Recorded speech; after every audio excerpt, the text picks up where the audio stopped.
Tu veux que je te raconte l'histoire de la comédie musicale de Noël ? Ok, mais moi, je ne raconte mes histoires qu'aux enfants qui se lavent les dents. Donc attrape ta brosse à dents, ton dentifrice, et tu frottes jusqu'à ce que l'histoire soit terminée. 3, 2, 1, 0. Joyeux réveillon! Je te souhaite de passer de super moments avec toute ta famille, de rigoler à t'en faire mal au ventre et, si tu as été sage, d'avoir tout plein de cadeaux. Parce que c'est pas automatique, tu sais bien. Je me souviens avec mes frères, quand on était petits, on essayait de rester éveillé le plus tard possible, en faisant des jeux de société, pour espérer voir le Père Noël. Et puis au final, on s'endormait toujours sur la table et nos parents devaient nous porter jusqu'à nos lits. Mais au petit matin, le papier cadeau vole dans tous les sens et c'est le moment de découvrir les nouveaux jouets. Ces matins-là, on voudrait que ça dure toute la vie. Mais pour beaucoup de gens, Noël, ça va bien au-delà des cadeaux, tu sais. Dans la religion chrétienne, le 25 décembre, on fête la naissance de Jésus. Alors les croyants vont à la messe pour passer du temps ensemble et faire une prière pour le remercier. Tout le monde a le droit de croire à la religion s'il veut. Et ça, c'est super chouette. On peut vivre toute sa vie sans y penser. Et au contraire, certains font de leur croyance la base de toute leur vie. C'est le cas des nonnes, par exemple. C'est le mot pour désigner des femmes moines. Ce sont des dames qui décident de se retirer de la société pour vivre entre elles au service de leur Dieu. Donc elles ne travaillent pas, et d'ailleurs elles ne font même pas d'enfants, et n'habitent pas dans une maison. Elles vivent dans ce qu'on appelle un couvent. C'est un bâtiment de l'église où il n'y a que des nonnes. Et toutes ces nonnes qui passent leur journée ensemble, elles se considèrent toutes comme des sœurs.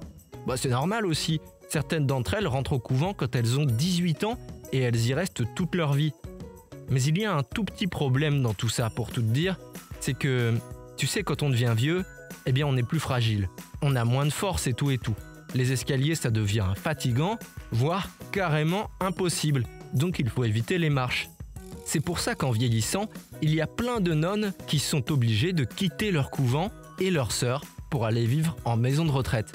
Mais tu crois que c'est facile, toi, quand tu y as vécu toute ta vie ? Non, c'est toujours très triste. Mais rassure-toi, parce que les bonnes sœurs du village de Sémur-en-Brionnais, elles ont trouvé la solution. Tu veux que je te raconte ?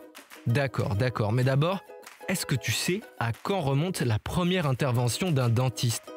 Je te préviens, ça fait un bout de temps. Il faut remonter jusqu'à la préhistoire. Il y a 14 000 ans, un de nos ancêtres a utilisé un petit outil en silex pour intervenir sur une dent infectée. Pas bête l'homme de Néandertal, hein ? Je reviens à mon histoire de couvent. Pour éviter que leur sœur âgée, Jeanne, ne parte en maison de retraite, les nonnes de Sémur-en-Brionnais ont lancé un appel aux dons de 100 000 € pour adapter leur couvent au fauteuil roulant et ne pas laisser tomber leur sœur. Et elles l'ont fait sous forme de comédie musicale. Écoute un peu ça. Vivre ensemble, elle est toujours plus haut. Une sœur appuyée sur sa sœur. Grâce à cette vidéo, l'objectif de leur cagnotte est déjà presque atteint. Pas mal, hein ? Bon, montre-moi un peu tes dents. Fais A, fais I.